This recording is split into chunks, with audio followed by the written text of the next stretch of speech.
ओम नमः सिद्धिभ्यां ओम नमः सिद्धिभ्यां ओम नमः सिद्धिभ्यां। मंगलमय मंगलकरण वीतराग विज्ञान नमो तार जाते अरहंतादि महान करे मंगल करे हो ग्रंथ करण के काज जाते मिले समाज सब पावे निज बदराज। इस अवतर का मूल जानो मिथ्यावा ताको कर निर्मूल करिए मोक्ष। मोक्ष मार्ग प्रकाशक सातवां अधिकार कुल अपेक्षा धर्मधारक व्यवहाराभासी। वहाँ कोई जीव तो कुल क्रम से ही जैनी है, जैन धर्म का स्वरूप ही नहीं जानते। कोई जीव माने 95%।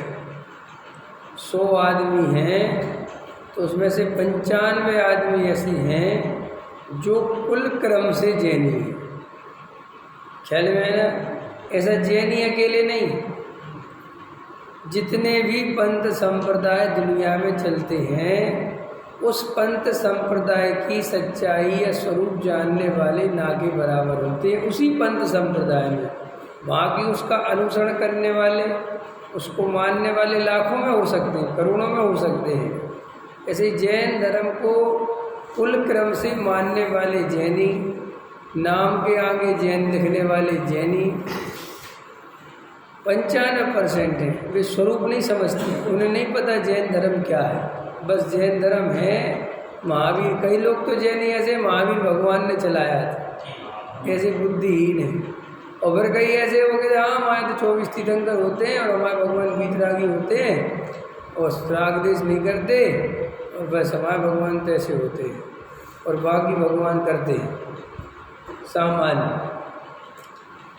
तो ये टोटामल्ली साहब कह रहे कोई जीव तो अधिकतर जीव कुल क्रम से ही जैनी है, जैन धर्म का स्वरूप जानते नहीं, परंतु कुल में जैसी प्रवृत्ति चली आई है वैसे प्रवर्तते हैं।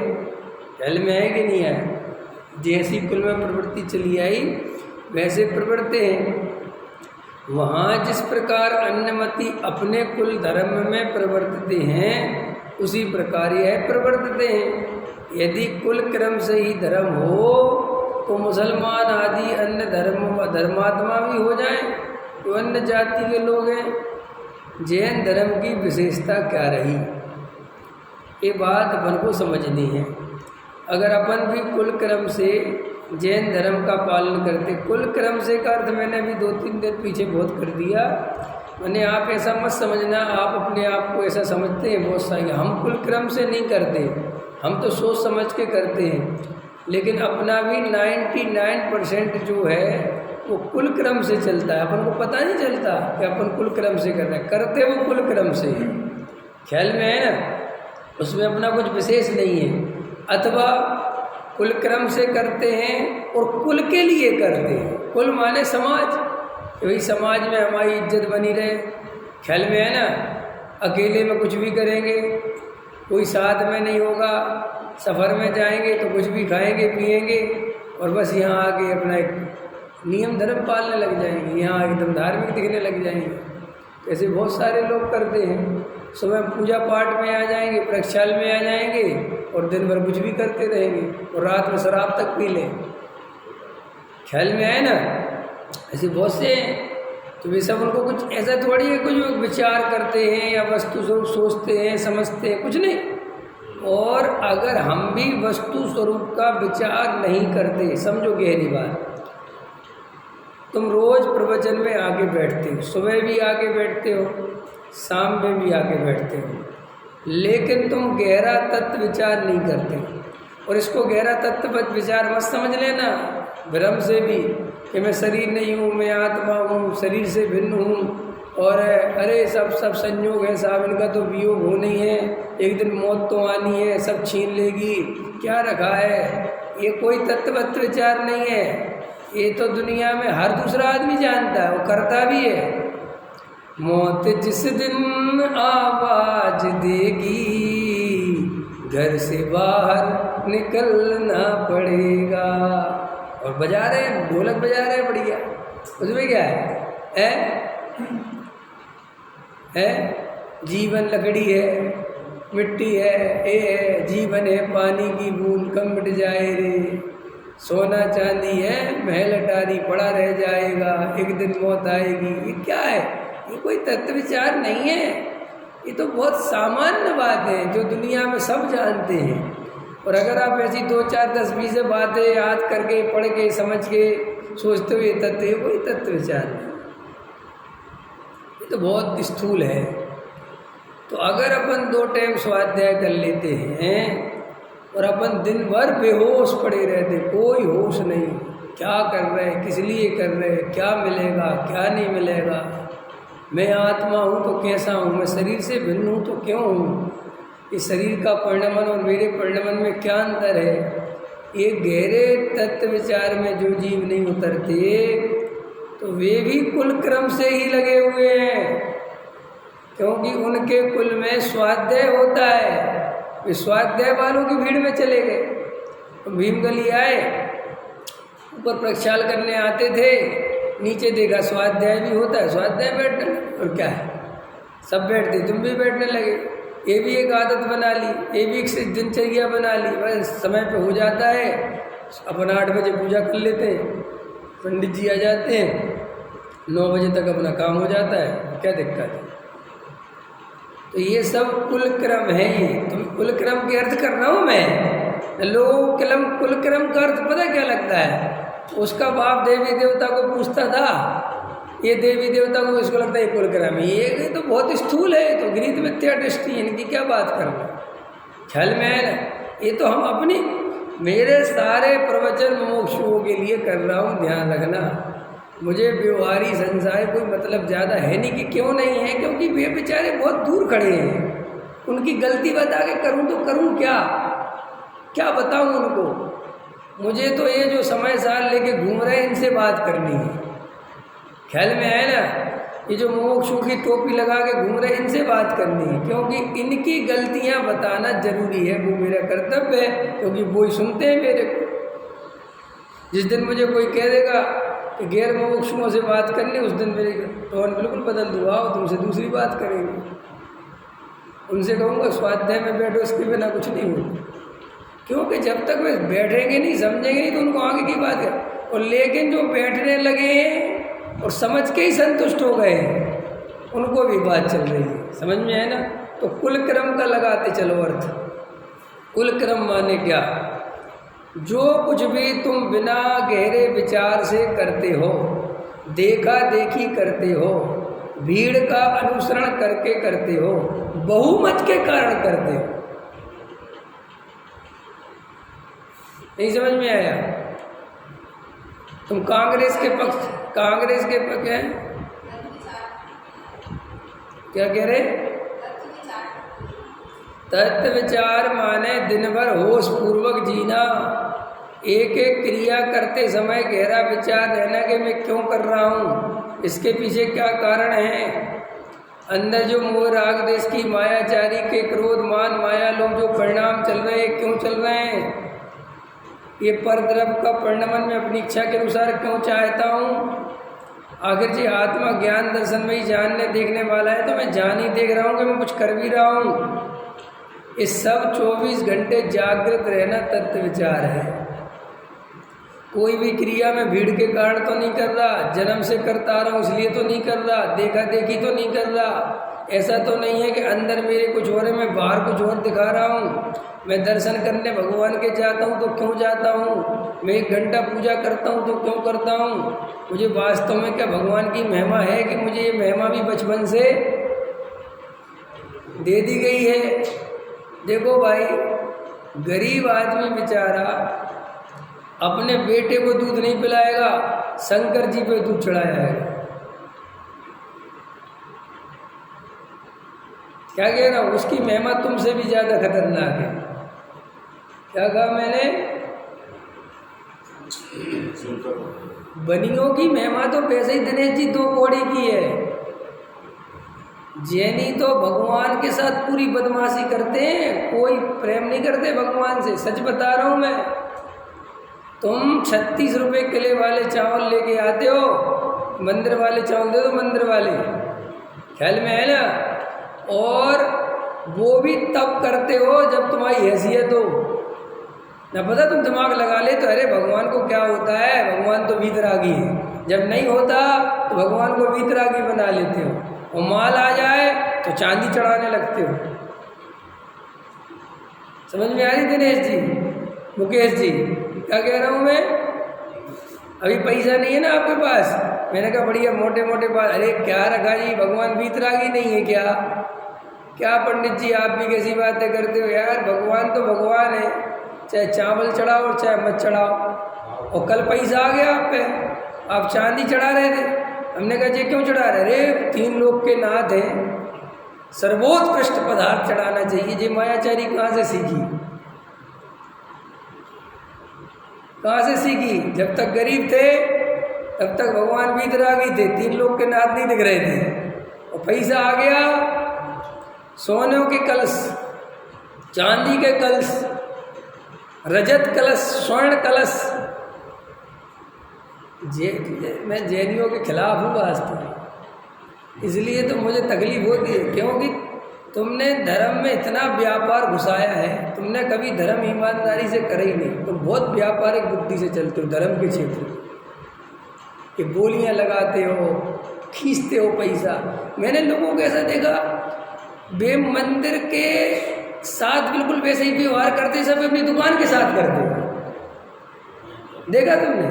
मैं पता, जो मंदिर के जो होते हैं ना, जो संभालने वाले ठेकेदार, ये पता क्या चिंता करते, फंड में पैसा कम बचा, आ ही नहीं रहा, औरों के मंदिर में जा रहा, अपने मंदिर में कमा रहा, लोग वहाँ देते फिर यहाँ नहीं दे रहे, उनकी चिंता सताती है। जैसे अपन दुकान में करते कि नहीं कि यार उनकी दुकान में माल जाता है, अपने भी तो कोई ग्राहक ही नहीं है। बिल्कुल ऐसे ही इस बार तो चतुर्दशी पैसे इकट्ठे ही नहीं हुआ, लोग आए नहीं। वो भूल जाते हैं कि हम काय के लिए कर रहे हैं, किस लिए कर रहे हैं। वो मालिक पना बनना है ना। देखो, मंदिर के पैसे इकट्ठे करने में वो इंटरेस्टेड होता है जो उस मंदिर का अधिकारी है। नहीं समझ में आया? तुम नहीं होगे, तुम्हें कोई फर्क नहीं पड़ेगा। तुमने सोचा ऐसा क्यों, ऐसा क्यों? जो मंदिर की जो ठेकेदारी लेते ना बनवाने की, या जो उसके ट्रस्ट, वे पैसा समाज से खींचने में लगे, अभी और ज़रूरत है जी, अभी और ज़रूरत है। तुम्हें ऐसा दिमाग नहीं आता, उनको बहुत आता है। क्यों? क्योंकि उनको मालिक बना है, तुम्हें है नहीं। तुम्हें क्या बनना है? उनको तो जितनी बड़ी संस्था हो जाएगी उतने बड़े मालिक हो जाएंगे। अब उनसे पूछो तुम, हम तो धर्म के लिए कर रहे हैं जी। धर्म के लिए कौन करता है? धर्म के लिए करे तो पैसे ही नहीं मांगे, आत्मा में चला जाए, क्योंकि सबको पता है इसमें काय का धर्म है, कौन सा धर्म है, किस बात का धर्म है। अगर तुझे आत्मा से इतना प्रेम है तो आत्मा में जाना, एक बीच वाले रास्ते क्यों घूम ढूंढ रहे हो? तो वो अहंकार है, अहंकार, ईगो, उसके चक्कर में। और अभी देखो जितनी भी संस्थाएं सब मालिक बनी जाते हैं ना, ठीक है। वे जो चाहे जैसे कमरे यूज करें नहीं करें, चाहे जिसको रुकाए नहीं रुकाए, तुम रुका के देखो, तुम कह दो अरे कैसी बात करते हो, इतने पैसे लगेंगे। तो ये सब चीज़ें तुम्हें नहीं पता कि तुम क्या, एक सब कुल क्रम है। ये सब क्या है? सब कुछ नहीं अंदर, सब वही व्यापारिक बुद्धि बने।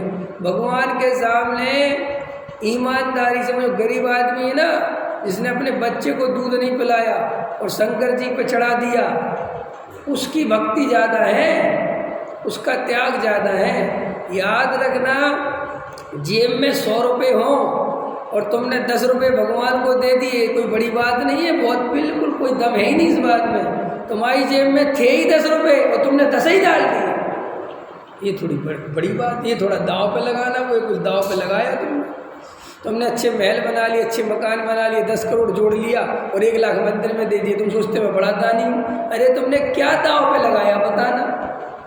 अपनी तो सुरक्षा पहले पूरी कर ली, अपना पेट पूरा भर गया। जैन साहब खाओगे? अरे ले लो यार जैन साहब कि तो अपन क्या बोलते, बचा हुआ मुझसे कहता है, अब खाया नहीं जा रहा तो मुझसे कहता तुम खाओगे। हम भगवान से ही तो कह रहे हैं बचा हुआ सब तुम ले लो। अपना तो अनादर लगता है, भगवान का नहीं लगता। कल एक मित्र है, कोई इतना बड़ा व्हाट्सएप पे लिखा मेरे को, अब उनके लिए बोल देता हूँ, बोल रहे थे बता देना थोड़ा। बोले साहब मैं बस आपके लिए क्या बताऊँ, मैंने आपको तो वैसे तो कोई विशेष रूप से हम तो जानते ही नहीं विशेष क्या, मैं तो नाम बस जानता हूँ कौन है क्या है। तो बोले मैंने आपके जब से वचन सुने ये बातें कोई और क्यों नहीं बता रहा। आपने कहीं अलग से पढ़ाई कर रखी या ये कोई जानता नहीं है, ये प्रॉब्लम क्या है। मैं तो आपका जो सुनता हूँ तो मुझे लगता है एक एक बात को मेरे से कही जा रही है। यही चल रहा था मेरे। और बोला कितने लोग बोल रहे हैं आजकल मेरे से, भाई साहब हमने इतने पंडित विद्वानों को सुना, इतने महाराजों को सुना, एक से धुरंधर आचार्यों को जिनका नाम चल रहा, ख्याति प्राप्त विद्वानों को सुना है, लेकिन ऐसी बातें कोई खोल के नहीं बताता। न पूजा पाठ प्रक्षाल के बारे में बताता, न खाने पीने के बारे में बताता। आप पता नहीं क्या बताते हो। और एक एक बात बिल्कुल ऐसी लगती है, बिल्कुल ठीक कह रहे हैं, ऐसे ही चल रहा है, ऐसे ही चल रहा है, ऐसे ही चल रहा है। तो वो कहते वो क्यों नहीं बताते। वैसे पूछ रहे कल इसका समाधान बताना, उनको पता नहीं है क्या। बोले आपने कल पुण्य पाप के बारे में क्या बताया, मेरा तो जीवन सुधर गया, मेरे तो दिमाग से निकल गए पुण्य पाप, ख्याल में आया कि नहीं आया।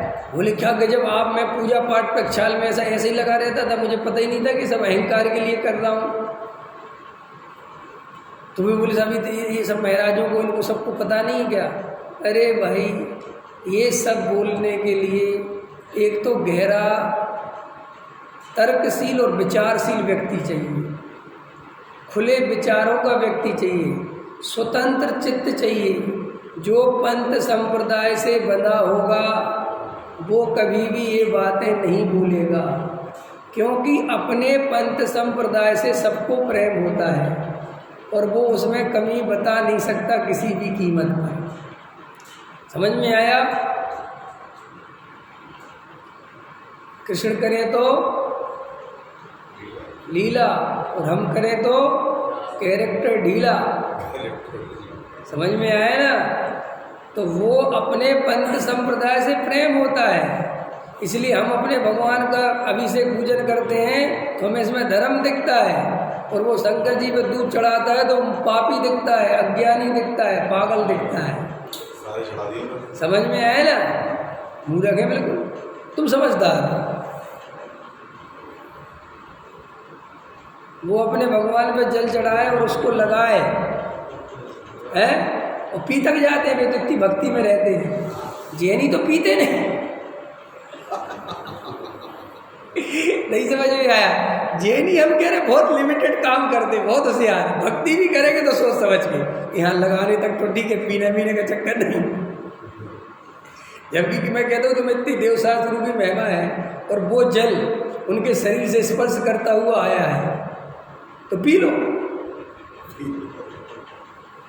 यहाँ लगाने की जगह अंदर ही चला जाए तो पूरा शरीर ही शुद्ध हो जाएगा कि नहीं हो जाएगा। कितना शुद्ध करते फिरते हो, पूरा ही शुद्ध कर लो। अब पंकज जैसी बातें कौन बोलेगा। मैं ही बोलता हूँ ना, नहीं वो कहेगा जी बातें पता नहीं कहाँ से बोलते। लेकिन तुम हृदय पे हाथ रख के तो देखो तुम्हारी क्या स्थिति है।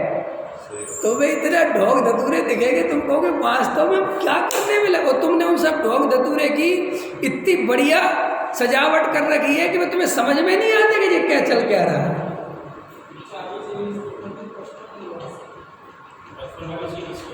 है?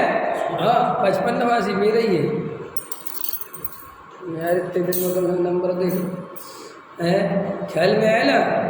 आप गहराई से विचार करो। मैं एक एक बात बता अब देखो एक आध और बोल दूँ, यानी हालांकि सब पूछे पहले बोला है, अभी नए नए लोग जुड़ रहे हैं तो उनको लगता, अब वो कल कह रहे थे ये प्रवचन आपका ऐसा लगता मुझे इससे बढ़िया नहीं, अब लेकिन तो पीछे के सुनेंगे तो अभी और पीछे के ना जाने क्या क्या बोला है, तो ये तो बहुत छोटी मोटी बात है ख्याल में। अब देखो अपने आगे एक मजेदार चीज़ सुना, राजेश जी आप भी सुनो। हमारे यहाँ होता है एक सचित्र त्याग, ठीक है, सचित्र त्याग प्रकरण। और मैंने बड़े बड़े धुरंधरों से पूछ लिया कि इसका क्या मतलब, तो वो क्या करते हैं कि सचित्र नहीं खाएंगे, समझ गए? एप्पल डायरेक्ट नहीं खाएंगे, एप्पल सेब फल बब्बू को सब डायरेक्ट नहीं खाएंगे, समझ गए? तो क्या करते हैं, कैसे खाते हैं? हाँ सो देंगे नहीं, हाँ क्या करेंगे, हम आज ये बता रहे गरम करके खाएंगे। अब देखो अब मज़ेदार बात है, अब तुमने उस बेचारे फल को, अब मैंने पूछा था बड़े बड़े विद्वानों से पूछ लिया कि मुझे इसका तर्क बताना क्या था। उसको गर्म करते हैं, गरम करा तो पहले तो अग्नि का एक तो निपट ही गया, जिस पे गरम किया वो मरा, और उसमें जो था वो मर गया। तुमने बचाया किसके लिए वो अचित्त करके, और उसको स्वाद से बेस्वाद कर लिया। नहीं, उसकी प्रकृति से जैसा बना था उसको तो तुमने उसकी बैंड बजा दी, ख्याल में आएगा? अब उसको तुम खाते हो, तो अगर खाना ही है तो फिर नेचुरल खाने में क्या दिक्कत थी? अब इसको सचित्त को बोले हमने चित्त बना दिया, गजब है तुम्हारा चित्त बनाना, बना काय के लिए रहे चित्त, क्या कारण इसको चित्त बनाने? बोले साहब को हमें स्वाद नहीं ले तो खाओ ही मत, खत्म करो कहानी। अब ये तो कोई विचार नहीं करता कि इसमें अग्नि का एक जीव भी जला दिए, इसमें जो जीव थे बचे कहाँ बताओ, कौन सा बच गया बताना? गर्म करोगे कोई चीज़ तो बचेगी कि मरेगी बेचारी वो तड़प तड़प के? अब है कोई तर्क?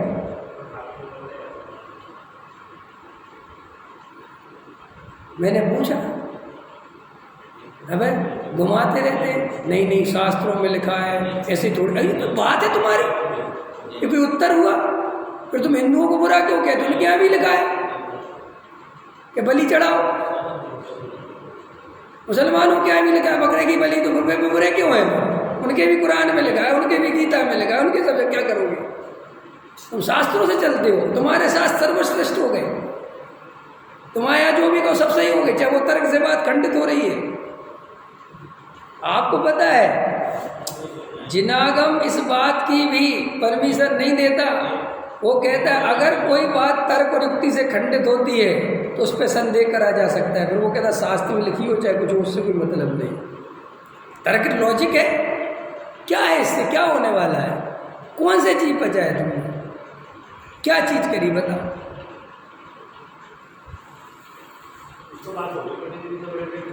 अब हमें तो इसलिए देखो जी, कुछ होगी ये बिल्कुल वैसे ही उत्तर है जैन साहब,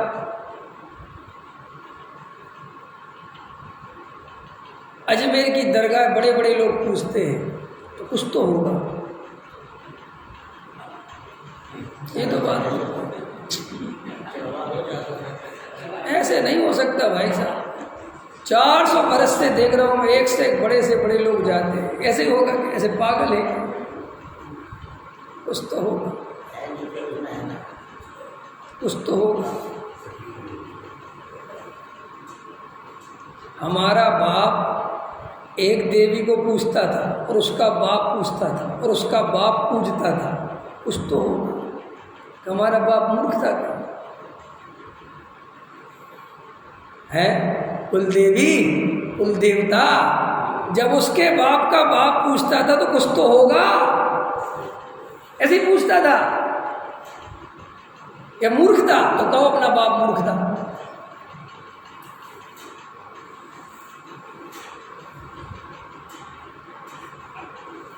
अरे बोलो, मैं कोई गुस्सा थोड़ी कर रहा हूँ, मैं तुम्हारी बात का जवाब दे रहा हूँ। आप कह रहे कुछ तो होगा, मैं भी जानना चाहता हूँ वो क्या है। लेकिन मैं इस बात से खुश नहीं हो सकता कुछ है और मैं मान लूँ, ये तो व्यर्थ की बकवास है। ये तो बहुत अवैज्ञानिक बात है कि आप मान लो जी, इसमें कुछ क्या मान लूँ मैं। तो हमारे लिए नहीं समस्या खड़ी हो गई, अगर वो समस्या खड़ी होगी क्या? जो बलि दे रहा है वो तो गलत है ही, लेकिन जो हम काम करें वो भी गलत है। बिल्कुल गलत है, उसमें क्या करें क्या? करेगा, छोड़ो, उसमें क्या है, उस काम को छोड़ो। जब तक उसका सही लॉजिक नहीं मिले क्यों करना।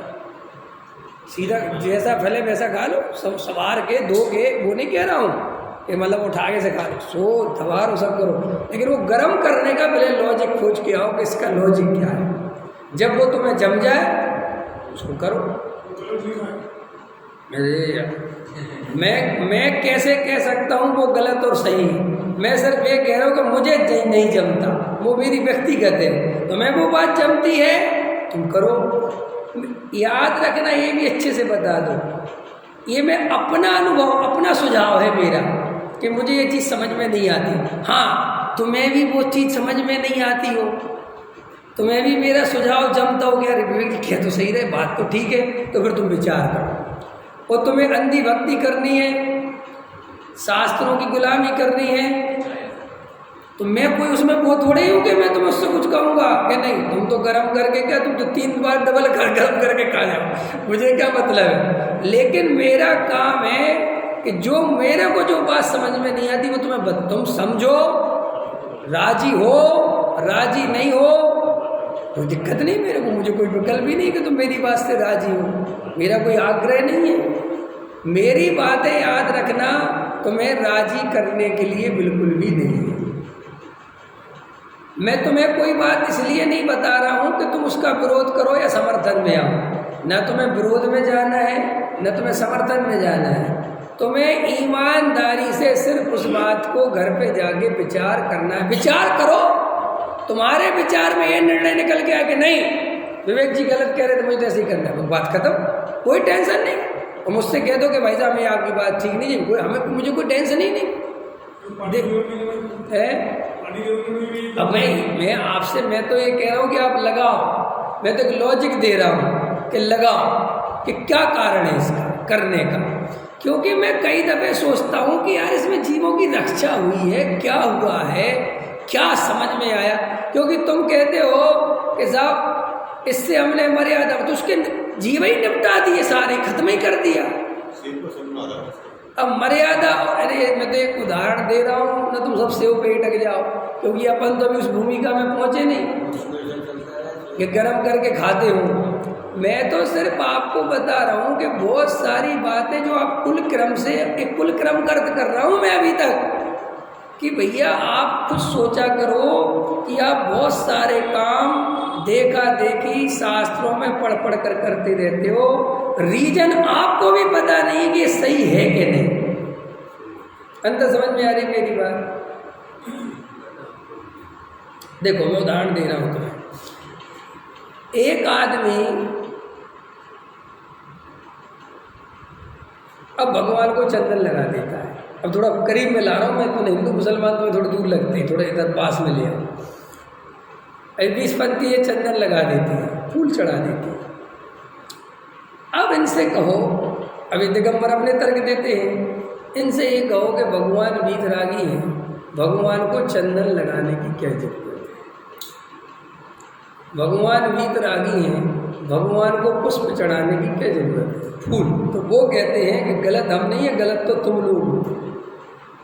भी अपन को तर्क देते, वो क्या कहते हैं कि तुम लोग बोलते तो वो ही सब हो और लगाते डुप्लीकेट हो। अरे हम क्या बोलते, जल चंदन अक्षत पुष्प, पुष्प बोलते हो ना, चंदन बोलते हो। कहते हैं कि हम एक्चुअल करते हैं, नेचुरल जो लिखा है शास्त्रों में,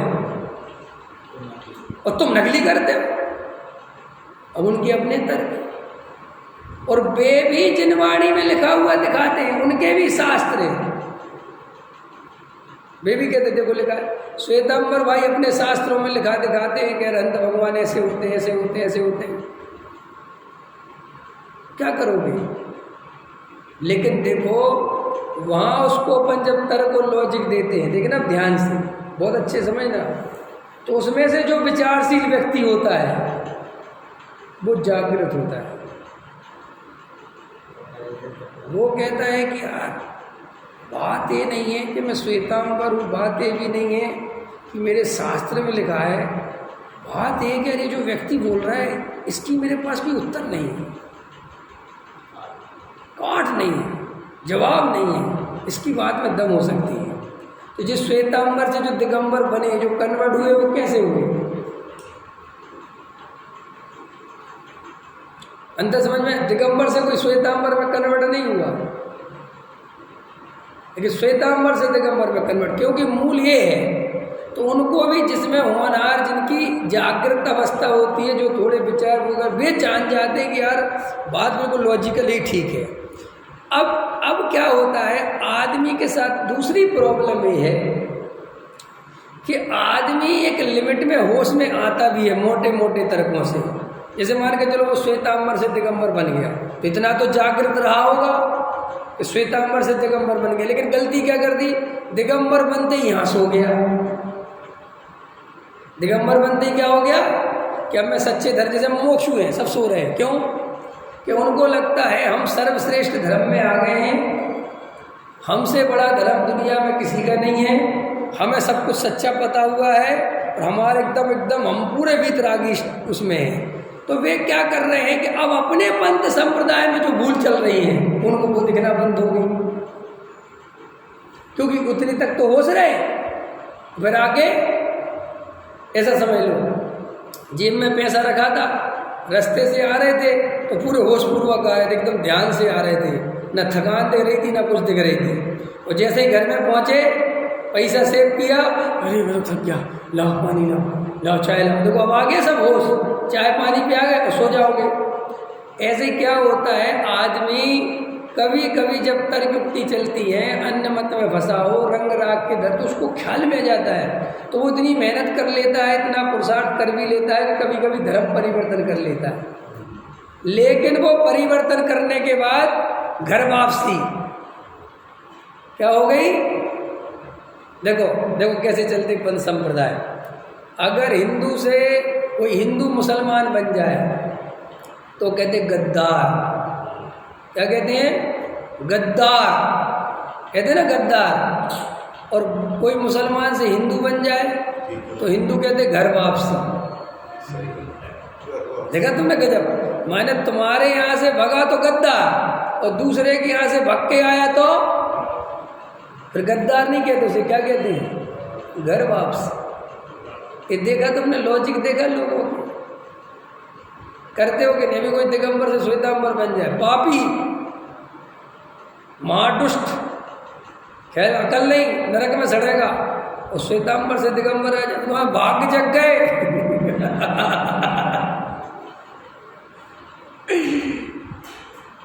भूल कर अपना घर जाने कितनों के घर मुझको जाना पड़ा। कब तक ये लगे रहोगे मूर्ख पने में? क्या दिगंबर, क्या श्वेतांबर, क्या हिंदू, क्या मुसलमान? अरे ये कुछ नहीं है। अपनी आत्मा को पहचानो। ना आज भले ही श्वेतांबर से दिगंबर बन जाओ, भले ही आज जैन कुल में जन्म ले लिया, आत्मा को नहीं जानोगे फिर उन्हीं घरों में जन्म लेना पड़ेगा जिनको आज तुम बड़ा समझ रहे हो। मैं तो देखो, मैं तो कुछ नहीं। भूल कर अपना घर जाने कितनों के घर मुझको जाना पड़ा। बहुत अच्छा भजन है। जो मेरी पत्नी बनी वो ही भगनी बनी, जो भगनी बनी वो मेरी माता बनी। क्या लगा लो तुम?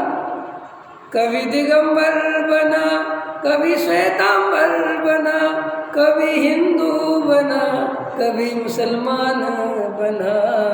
भूल कर अपना घर जाने कितनों के घर मुझको जाना पड़ा। कभी मनुष्य बना, कभी त्रियंज बना, कभी नारगी बना, कभी देव बना, ना जाने क्या क्या बना। और अभी भी तुम इन्हीं में राग देश करने में लगे हो, मेरा धर्म महान। धर्म माने क्या होता है? बताओ, धर्म माने क्या होता है? जल्दी बोलो। ये 24 तीर्थंकर, ये मंदिर, ये जिनवाणी, ये क्रियाकांड, ये धर्म है? इनका धर्म से कोई संबंध है? बोलो। इनका धर्म से कोई संबंध नहीं है। ये तो अनंत बार करे अपन ने सब। लोग कहते काश हम भी एक मंदिर बनवा देते। अरे अनंत बनवा के आ गए हो, जन्मों जन्मों में न जाने कितने मंदिर बनवाए हो। कहाँ चक्रों में फंसे हो? इतना विश्वास नहीं है क्या? जो चीज अनादि काल की है और अनंत काल से चली आ रही, ना जाने हमने क्या क्या किया होगा। तुम कहाँ सोचते रहते हो? मेरे काश एक प्रतिमा विराजमान कर लेते। हे भगवान, इस जन्म में अरे हजारों कर दी, लाखों कर दी, क्या होता है सबसे? कब समझ में आएगी ये बात? इतना स्वाध्याय सुनने के बाद भी वो लार वहीं टपकती रहती है। आया पंचे कल्याणक महान, श्री नेमी बनेंगे भगवान, आनंद रस झरता है। और तुम भी आज नेमीनाथ की बरात जाएगी करते रहते। खूब किया मैंने। अबे कह रहे हमसे चलो तुम लाल किले में। हम नेमीनाथ की बरात में जाने को राजी नहीं। क्या करें? नहीं समझ में आया। अरे इन सब चीज़ों से ऊपर उठोगे तो ही धर्म मिल सकता है, ना नहीं मिल सकता। ध्यान, ये अलग बात है। तुम्हें मेरी बात अभी इसलिए नहीं जमेगी क्योंकि तुम्हारा एक रटा रटाया उत्तर है, समाज के लिए भी तो कुछ करना पड़ेगा। आखिर हम जैन हैं, इसके लिए भी तो हमारा कर्तव्य है, कुछ के नहीं है। अगर अपना पहाड़ लूटे ले रहे कुछ तो करना चाहिए कि नहीं? करो। हम कह रहे खूब करो, लेकिन वो भी करो तो फिर ईमानदारी से करो। लगाओ ताकत। ख्याल में है ना? लग जाए 10-20 लाख अपनी जेब से तो लग जाए। अगर तुम्हें तीर्थ प्यारा है, अभी 4 आदमी दम लगा देना, 50 आदमी जितना पैसा खर्च हुआ करेंगे, सरकार हिल जाएगी पूरी। ख्याल में है ना? छोड़ो उसको, मुझे कुछ नहीं बोलना। ख्याल रखो, अपने जीवन में धर्म करना है तो इन सब चीज़ों की परीक्षा तुम्हें देनी पड़ेगी। अरुण जी, बुरा तो लगेगा, परीक्षा देना अच्छा तो नहीं लगता ना? परीक्षा देना बच्चे को बुरा लगता है कि नहीं? सब चाहे रहन दो। कैसे रहन दे? ये नहीं दोगे तो पास नहीं होगे। वो तो दो।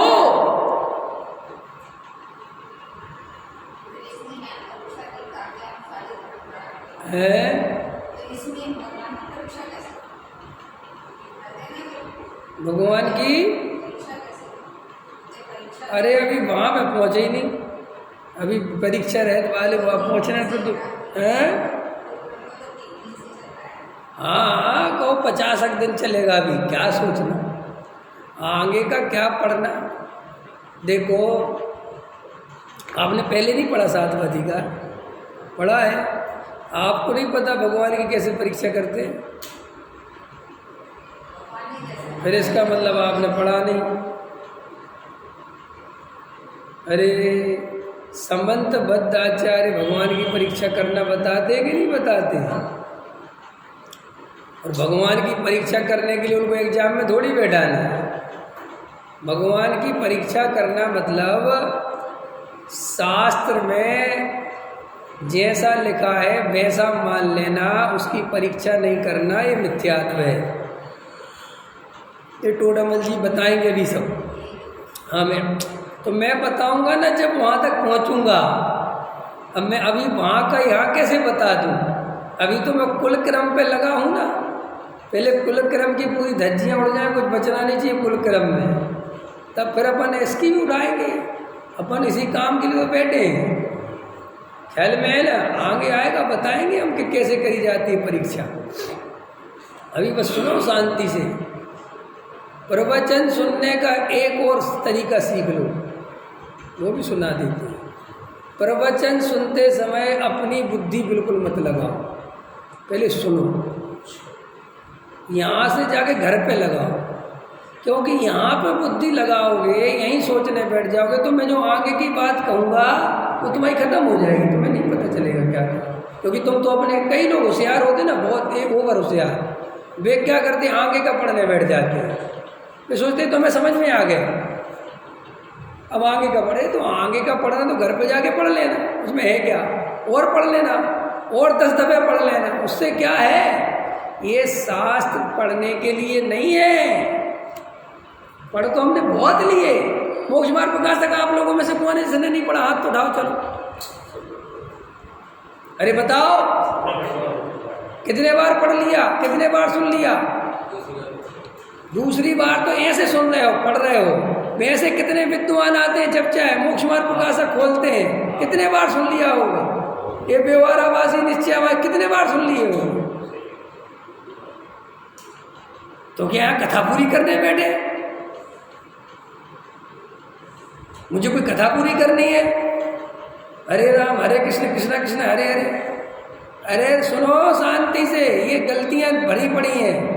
तुमने क्या कर रखा है, कुल क्रम में उसको डाल रखा है, दूसरे को, अपने को नहीं डालते। अपने को तो सोचते मैं तो सही, यही तो प्रॉब्लम है। आजकल मुमुक्षु शास्त्रों में अपनी गलतियां नहीं खोजते। आजकल मुमुक्षु इतने होशियार हैं, वे जितने भी शास्त्र पढ़ते हैं उनमें दूसरों की गलतियां खोजते हैं, चाहे कोई सा भी शास्त्र पढ़े। समय सार पढ़ेंगे, देखो बेचारे संसारी जीवों को भगवान आत्मा की कहाँ खबर है। ये बेचारे देखो क्रिया कांड में लगे रहते, आत्मा हो समय सार में जैसा खबर है इन लोगों को। मतलब किसका दोष देखा समय सार पढ़ के, दूसरों। रत्नकांड श्राप का 4 पढ़ा, देखो क्या लिखा सदा सुखदास जी ने, वो रात्रि भोजन जे व्यवहारी, जे महाराज वाले को समझते तो है नहीं, अज्ञानी जीव रात में खाते, किसमें दोष देखा। जे कुल क्रम हम लोगों ने तो भैया जब से गुरुदेव का मार्ग मिला कभी कोई देवी देवताओं को नहीं पूजा। और हम लोग तो 6 द्रव्य 7 तत्व 8 कर्म 9 पदार्थ 10 धर्म 5 पाप 6 द्रव्य परिभाषाएं, उनका स्वरूप सब समझते। हम कोई क्रम से नहीं मानते। ये दोष किसमें देखा। अभी मैं गारंटी देता हूं, चलो इस पे मैंने कर दिया अभी स्वाध्याय, बुला लो किसी को स्वाध्याय का, उससे कहना इसमें कुल अपेक्षा पे करना। वो मेरे को तो अभी 4 दिन हो गए ना, वो कह रही है वो 1 दिन में क्या आधे घंटे पूरा हो जाएगा एक करो, तुम्हें कहीं नहीं लगेगा हम में दोष है, तुम्हें लगेगा ही नहीं। यही तो प्रॉब्लम है। वो पूछ रहे थे जो भाई साहब के प्रॉब्लम ये है कि वे शास्त्रों से बंधा हुआ बोलते हैं। वो जो सामने नीचे बैठे उनके दोष बताने में डरते हैं, अथवा उनमें ही मिक्स हैं। सो वे उनके दोष कैसे बताएं, क्योंकि वो उनको लगता है तो हम ही कर रहे हैं, इसमें क्या दिक्कत है। और अपने को सर्वश्रेष्ठ मानते हैं, अपने को बड़ा मानते हैं, जगत को मूर्ख मानते हैं ख्याल में। इसलिए उनको वो बातें आती नहीं जो आप सुन कह रहे हो कि ये बातें कहाँ से आती हैं। इस बातों को करने के लिए पंथ संप्रदाय से मुक्त होना पड़ता है। तुम अपने घर के दोस्त क्यों नहीं बताती, बताओ। तुम्हारे घर में जो चलती रहती उठा पटक, तुम क्यों नहीं बताती। कोई नहीं बताता, चुपचाप रहते सब, क्योंकि अपने ही घर है, अपनी बताएंगे तो बदनामी होगी। लेकिन इसका मतलब उठापटक बंद तो नहीं हो गई। तुम बताओ चाहे मत बताओ। ऐसे हम तुम्हारे दोस्त बताएं और चाहे नहीं बताएं, वे तो हैं और अच्छा है हम बता दें तो निकल जाए कम से कम। हम तुमसे कहते रहें कि ये तुम जो भी पूजा पाठ दया दान करते उससे संरक्षण हो जाएगा, कह दे क्या, यही चाहते हो। कह दो कि हम सर्वश्रेष्ठ हैं, हम बहुत अच्छे हैं, ऐसा आशीर्वाद दे दे क्या कि आप लोग बहुत अच्छे हो, सब बहुत बढ़िया हो, बहुत बढ़िया। अरे क्या बढ़िया हो। किसी को कैंसर हो, क्या कहा मैंने, और डॉक्टर ने देख लिया कि कैंसर है, और डॉक्टर ये सोचे कि इसको बताऊंगा तो बहुत परेशान हो जाएगा, आकुलता हो जाएगी, तकलीफ रहने दो, जाने दो। वो डॉक्टर अच्छा है, ये तू तो मरवा देगा इसको। अरे भाई तू बता दे, कुछ तो जागेगा, वो इलाज होगा तो करवाएगा, नहीं तो मर जाएगा। कि नहीं यार बताऊंगा तो अरे ऐसे ही कई लोग सोचते हैं जो चल रहा चलने दो जी, काहे को अपन चक्कर में फंसो। समझ में आया ना? क्या लेना देना, समाज जाने, जिसकी उपादान का योग्यता होगी वो जाने, बोलते हैं मास्टर जी हैं। मोक्षों को जब कुछ नहीं मिलता तो काहे पे आ जाते हैं? उपादान, और दूसरा क्रमबद्ध पर्याय, क्या है, दो पकड़ लेते हैं। तो जब तुम्हें उपादान पे इतना ही भरोसा है तो भाषण दे ही काहे को? फिर वो भी मत बोलो जो बोल रहे हो, नहीं समझ में? जब तुम्हें उपादान पे इतना भरोसा है तो फिर बोलना ही बंद करो ना। फिर जिसका जो उपादान होगा कर लेगा। सो प्रवचन तो चलते हैं 3 टाइम, लेकिन उन 3 टाइम प्रवचन में ऐसा नहीं चलता कि तुम्हें थोड़ा सा तो कुछ उसकी राह लगे, कुछ तो लगे कि मुझसे कहा जा रहा है। मैं देखता रहता हूँ बड़ी बड़ी सभाओं की स्थिति बता रहा हूँ मैं देखता रहता हूँ, शांति से गोष्ठियाँ चल रही हैं, प्रवचन चल रहा है, लोग पता वो सारी गोष्ठी सारे प्रवचन सुनते रहेंगे और उनको कभी नहीं लगेगा कि जी हमारे अंदर चल रहा है। हमारे पता क्या सोचते हैं, देखो जगत के जीवों कुछ पता नहीं, ओ ऐसी तत्व चर्चा, जगत के जीवों कुछ पता नहीं, जगत के जीवों कुछ पता नहीं, जगत के जीवों कुछ पता, इसी उद्देश्य से सुनते रहते, खुद को आत्मानुभव की खबर नहीं। और वहाँ कोई मुमुक्षुओं में प्रश्न पूछना बंद हो गया कि तुम्हें खुद के आत्मानुभव हुआ है कि नहीं हुआ है। पता अपन अब कैसा पूछते हैं, और मुकेश जी स्वाध्याय ठीक चल रहा है, और सुबह शाम स्वाध्याय में जा रहे, जैसे मैं आया तुम्हारी दिल्ली, मैं चलो मैं प्रवचन करने आया हूँ, तो पता मैं तुमसे क्या पूछता, और जैन साहब आप बढ़िया हैं, अरे पंडित साहब बढ़िया है, आप पिछले साल आए थे, अच्छा और स्वाध्याय में, हाँ रोज हमारे विवेक जी का स्वाध्याय चलता हूँ, तो रोज बराबर, अरे आप लोग तो बड़े धार्मिक आदमी हो भैया, भीम गली तो स्वर्ग है धरती का, क्या है तो चौथी काल लगा है, ख्याल में आया ना, ऐसा बहुत अच्छे साहब। हम तो लोग साहब आपको क्या बताएं पंडित साहब, हम लोग मतलब आप लोगों का सानिध्य पागे ना, बस हमारा रोज का नियम प्रक्षाल, पूजा पाठ, स्वाध्याय, हम भी दुकान बहुत कम जाते हैं, 10-11 बजे जाते, 2-4, हमें कोई हमें तो बहुत अच्छा, पंडित जी भी खुश, तुम भी खुश, सारा जगत खुश, कोई ये पूछता नहीं गहरा तत्व विचार करते हो, ध्यान करते हो, आत्मानुभव का कुछ उपाय करते हो। अब ये प्रश्न करो तो वो कुछ बेचारा सोचे नहीं। जब तुमने उसे वहीं रेवड़ी दे दी, वहीं लड्डू पेड़े दे दिए और आशीर्वाद बहुत अच्छा तो हो गया बहुत अच्छा। बेटा पढ़े नहीं होना तो बेटा कुछ नहीं होता ज़्यादा पढ़ने से, वेरी गुड पापा। मेरा बेटा जो है ना उसे मम्मी बुरी लगती, मैं बहुत अच्छा लगता हूँ, क्यों? कारण है मम्मी पढ़ाती है, मम्मी डांटती है, और मैं जब भी तो क्या पढ़ाती रहती हो दिन भर, छोड़ो उस बेचारे को, उसको लगता है ये बहुत अच्छा आदमी है,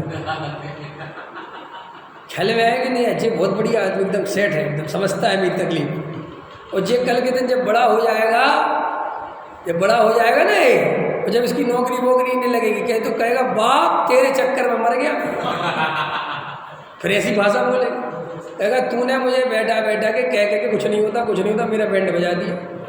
ऐसे तुम आज जिन पंडितों के गीत गा रहे हो, जिन महाराजों के भगत बन रहे हो, जब नरक और निगोद में सड़ोगे तब याद आएगा वो महाराज ने मरवा दिया, मैं चक्कर फंस गया उसके, मीठी मीठी दवाई देता रहा और रोग उतरना था कड़वी दवाई से, और वो विवेक बेचारा कड़वी दवाई देता था, उसको भगा दिया।